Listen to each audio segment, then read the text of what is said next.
Big pass ரசிகர்கள் அனைவருக்கும் வணக்கம். இன்னைக்கு இப்ப பிக் பாஸ் சீசன் 4 ஓட 3வது ப்ரோமோ ரிலீஸ் ஆயிருக்கு. இந்த ப்ரோமோல பாத்தீங்க அப்படின்னா நிஷா வரைஞ்சு கட்டிக்கிட்டு வந்து ஆரியை கிளிகளையும் கிளிக்கிறாங்க. ஆனா அதை பத்தி கொஞ்சம் கூட கேர் பண்ணாம ரொம்ப கேஷுவலா ஆரிய பதில் சொல்லிட்டு இருக்காரு. கூட பாத்தீங்க அப்படின்னா ஜித்தன் ரமேஷ் அவர்கள் இருக்காரு. அங்க நடக்கிற முக்கியமான பஞ்சாயத்து ஜித்தன் ரமேஷ் அவர்களை வச்சு மட்டும்தான். ஆனா அவர் ஒரு வார்த்தை கூட பேசாம ரொம்ப சைலண்டாவே இருக்காரு. ஓகே, இப்ப இந்த ப்ரோமோட ஆரம்பத்தில் என்ன நடக்குது அப்படின்னு பாத்தீங்கன்னா நிஷா வந்து ஆரிகிட்ட கேக்குறாங்க, இது வந்து டாஸ்க் தானே, இது ஒரு ரோபோவை நீங்க எவ்வளவு நேரம் தான் அப்படி பண்ணிக்கிட்டு இருப்பீங்க அப்படின்னு சொல்லி கேக்குறாங்க. சரி ஓகே, அப்பனா நான் என்ன பேசணும் அப்படின்னு ஆரி திருப்பி கேக்குறாரு. அதுக்கு நிஷா என்ன சொல்றாங்கன்னா, என்ன பேசணும் அப்படின்னு தெரிஞ்சுதான் பேசணும் அப்படிங்கிறாங்க. ஜித்தன் ரமேஷ் ப்ரோ அவர்களுக்கு வந்து ராஜா விட்டு கண்ணுக்குட்டின்னு பேர் வச்சது நீங்க தானே அப்படின்னு சொல்லி கேக்குறாங்க. அவர் ஆமா நான் தான் வச்சேன் அப்படிங்கிறாரு. எதுக்கு வச்சீங்க அப்படின்னு சொல்லி கோமாவே கேக்குறாங்க. அவர் இந்த வீட்டுல செய்ய வேண்டிய வேலை எதையுமே சரியாவே செய்யல அப்படின்னு ஆரி சொல்றாரு. எந்த வேலை செய்யலன்னு உங்களுக்கு தெரியுமா, நீங்க வந்து பாத்தீங்களா, எல்லாரும் என்ன வேலை பாக்குறாங்கன்னு பாக்குறதா அவங்களோட வேலையா அப்படின்னு சொல்லி நிஷா கேக்குறாங்க.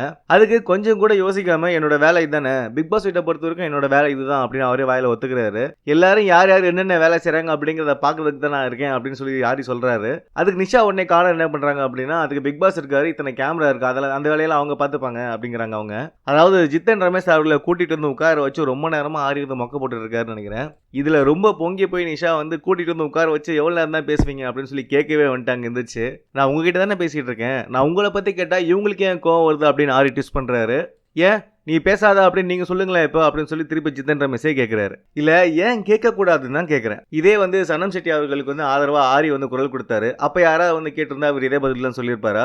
இந்த பிக் பாஸ் வீட்டை பொறுத்த வரைக்கும் ரொம்ப டர்ட்டியா கேம் விளையாடுறது யாரு அப்படின்னு பாத்தீங்கன்னா அது ஆரி மட்டும்தான். அவரோட ஒரிஜினல் கேமை அவர் இது வரைக்கும் விளையாண்டதே கிடையாது. மத்தவங்க என்ன பண்றாங்க, இவன் இப்படி பண்ணிட்டான்னு போட்டு கொடுத்துட்டே தான் இருக்காரே தவிர அவருக்குன்னு ஒரு இண்டிவிஜுவல் கேம்னு ஒன்று கிடையவே கிடையாது.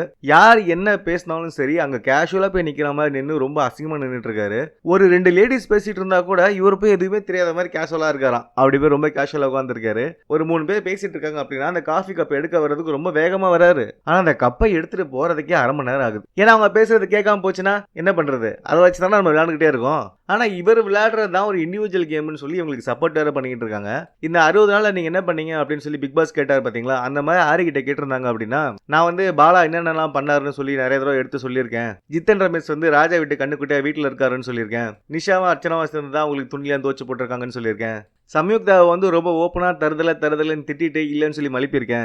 ஆஜித்தையும் கேப்ரியலையாவையும் வயசு கம்மியா இருக்கின்ற ஒரே காரணத்துக்காக அவங்க இந்த பிக் பாஸ் வீட்டுக்குள்ள இருக்கக்கூடாது அப்படின்னு சொல்லி அவங்க நிறைய தடவை நான் நாமினேட் பண்ணியிருக்கேன் இப்படின்னு அவரோட பெருமையை வந்து அவர் நல்லா அறிக்கிட்டே போலாம். இதுதான் வந்து இண்டிவிஜுவல் கேம். டாஸ்க் பெர்ஃபார்ம் பண்ணாருன்னா டாஸ்க்னு வந்தா சுரேஷ் சக்கரவர்த்தி கூட தான் பெர்ஃபார்ம் பண்ணாரு. எனக்கு தெரிஞ்சு இந்த பிக் பாஸ் வீட்டை பொறுத்த வரைக்கும் ஒரு 20-30 கேமராவை கழட்டி வச்சுட்டு ஆரிக்கிட்டே என்ன நடந்துச்சுன்னு சொல்லி கேட்டு தெரிஞ்சுக்கலாம். கிட்டத்தட்ட அவர் கமல்ஹாசன் வந்து பேசும்போது அதை தான் சொல்லிக்கிட்டு இருக்காரு. கேமரால தெரியாதது கூட இவர் பார்த்து வச்சிருக்காரு கரெக்டா.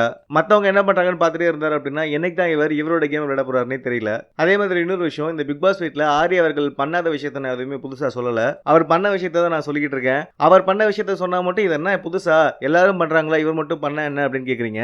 அதே மத்தவங்க பண்ணும்போது ஆஹா இவங்க இப்படி பண்ணிட்டாங்க அப்படின்னு சொல்லி பெருசா பேசிக்கிட்டு இருக்கீங்க. போன வீடியோல வந்து பாத்தீங்க அப்படின்னா ரொம்ப ஒரு கேவலமான கீழ்த்தனமான நண்பர்கள் வந்து சில பேர் வந்து ரொம்ப பர்சனல் அட்டாக் பண்ணியிருந்தாங்க.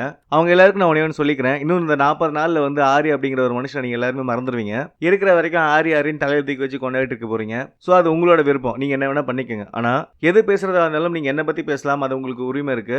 ஆனா என்னோட பர்சனல் விஷயத்தையோ என்னோட வீட்டுல இருக்கவங்களையோ நீங்க வந்து தவறா பேச மாட்டீங்க அப்படின்னு நான் நம்புறேன். உண்மையை சொல்லணும்னா அப்படி பேசுறவங்க தான் அப்படிப்பட்ட ஒரு தவறான குடும்பத்துல இருந்தே வந்திருப்பாங்க. சோ இந்த வீடியோ உங்களுக்கு பிடிச்சிருந்துச்சு அப்படின்னா லைக் பண்ணி ஷேர் பண்ணுங்க. மேலும் பிக் பாஸ் சம்பந்தப்பட்ட செய்திகளை நீங்க உடனே தெரிஞ்சுக்கணும் அப்படின்னு நினைச்சீங்கன்னா எங்களோட சேனலை சப்ஸ்கிரைப் பண்ணி பக்கத்துல இருக்க பெல் ஐகானையும் கிளிக் பண்ணுங்க.